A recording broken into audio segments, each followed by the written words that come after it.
ओम शांति। 12 नवंबर के ईश्वरीय महावाक्य नंबर 1।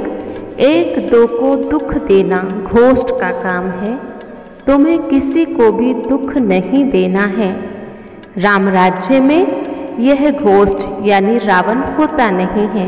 नंबर 2, यदि कोई बीमारी आदि आती है तो तुम्हें मूर्छित नहीं हो जाना है।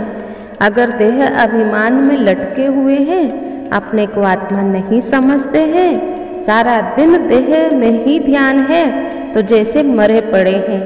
बाबा कहते बच्चे तुम योग में रहो तो दर्द भी कम हो जाएगा, बीमारी भी ठीक हो जाएगी, क्योंकि योग बल से तो दुख दूर होते हैं, बहुत खुशी मिलती है।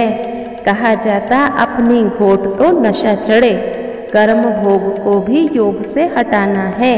नंबर 3, इस दुनिया में अनेक गुरु अनेक भक्त सब अपने अपने हिसाब से भक्ति करते हैं। कई तो अच्छे भक्त कोठरी में बैठ गौमुख कपड़ा होता है, उसमें अंदर माला डाल देते हैं, फिर फेरते रहते हैं। यह भी फैशन है। बाबा कहते यह सब छोड़ो, आत्मा को तो सिमरन करना है शिव बाबा का। नंबर 4, परम पिता परमात्मा को सब कहते हैं तुम मात पिता। अगर परमात्मा मात पिता है तो हम भाई बहन ठहरे, फिर हमारी एक दूसरे के प्रति विकारी दृष्टि तो जा नहीं सकती, तो पवित्र रहने की बात मुख्य है।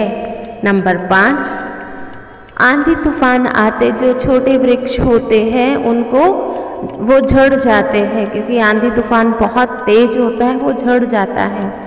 लेकिन जो बड़ का पेड़ होता है उस पर कोई असर नहीं होता, क्योंकि वह बहुत बड़ा होता है।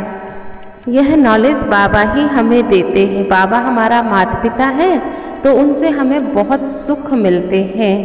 नंबर 5, इस दुखमय दुनिया में हमें शिव बाबा शिक्षा दे रहे हैं सुखी रहने की, सुख की दुनिया में जाने की, क्योंकि शिव बाबा का काम ही है स्वर्ग की स्थापना करना, जिसको सुखधाम कहा जाता है।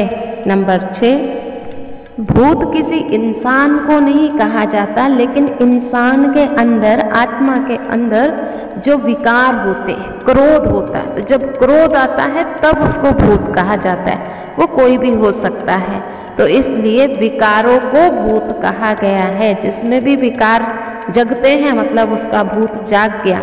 तो शिव बाबा की याद से अपने भूतों को शांत करना है। नंबर 7, बाबा कहते बच्चे अपने बुद्धि का योग मुझसे लगाओ, लेकिन देखा जाता है बुद्धि योग बहुतों में लटका हुआ है, पुरानी दुनिया में, मित्र संबंधियों में। अब बाबा कहते बच्चे देह अभिमान में आने से तुम सब में फंसे हो, अब तुम मुझे याद करो। नंबर 8, हम सब देह में फंसे हुए थे, देह की बातें कर रहे थे, हमें पता ही नहीं था हम आत्मा, यूँ कहें कि हम कब्र में दफनाए गए थे। तो बाबा आकर के कब्र से उठाए ज्ञान की टिकलू टिकलू सिखाते हैं, तुम्हें ज्ञान की बुलबुल बनना है। बाकी छोटी छोटी बच्चियां खड़ी हो जाएं तो बहुत शो कर सकती हैं माता पिता का। कुमारियों को तो सब नमन करते हैं, ये है ही शिव शक्ति सेना, सब कुमारियां हैं। नंबर 9, कई बच्चे और बच्चियां बहुत अच्छे हैं, लेकिन मोह का भूत सत्यानाश कर देता है।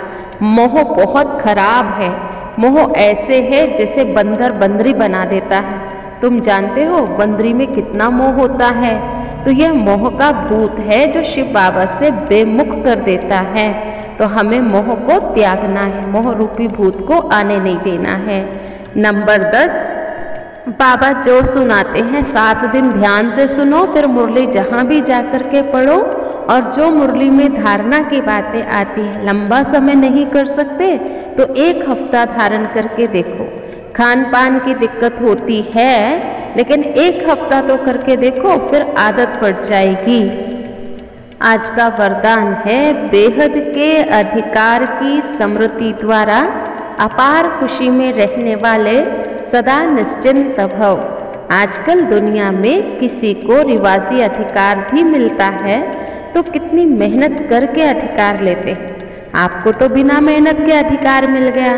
बच्चा बनना अर्थात अधिकारी बनना, मेरा माना और अधिकार मिला, तो वह मैं श्रेष्ठ अधिकारी आत्मा इसी बेहद के अधिकार की खुशी में रहो, क्योंकि यह अविनाशी अधिकार निश्चित ही है और जहाँ निश्चित होता है वहाँ निश्चिंत रहते। स्लोगन है, सर्व की दुआओं से तीव्र गति की उड़ान भरो तो समस्याओं के पहाड़ को सहज ही क्रॉस कर लेंगे।